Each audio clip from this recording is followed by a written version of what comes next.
అయినా నీలాంటి వాళ్ళు ఉండబట్టే మాలా సిన్సియర్ గా లవ్ చేస్తున్న అమ్మాయిలు ఏడుస్తూ ఉండిపోతున్నారు. మీరేంటో మీ విధానాలు ఏంటో ఇప్పటికి నాకు అర్థం అవరో బాబు. నా జీవితానికి ఏదైనా అసంతృప్తి ఉందంటే అది ఇదే. నువ్వు చేసిన ఈ తప్పు వల్ల అమ్మాయిలందరూ నీలానే ఉంటారని వాళ్ళ మైండ్ లో వాళ్ళు బలంగా ఫిక్స్ అయిపోతున్నారు. వాడు నన్ను సిన్సియర్ గా లవ్ చేస్తే నువ్వు వాడి లైఫ్ లోకి ఎలా వచ్చావు? నీలాంటి అమ్మాయిలు మోసం చేస్తే రోడ్డు మీద పడి చనిపోయిన అబ్బాయిలు ఈ రోజుల్లో చాలా మంది ఉన్నారు.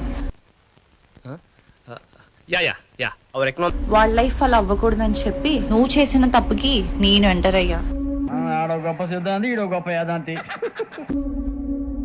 ఇంకా జీవితంలో వాడితో మాట్లాడుతానేమో చూడు. నీకేం తక్కువ అమ్మా? డబ్బా, ఆస్తుల అన్నీ ఉండి కూడా ఇంత పేదరికం అనుభవిస్తున్నావు. నువ్వు మాట్లాడిన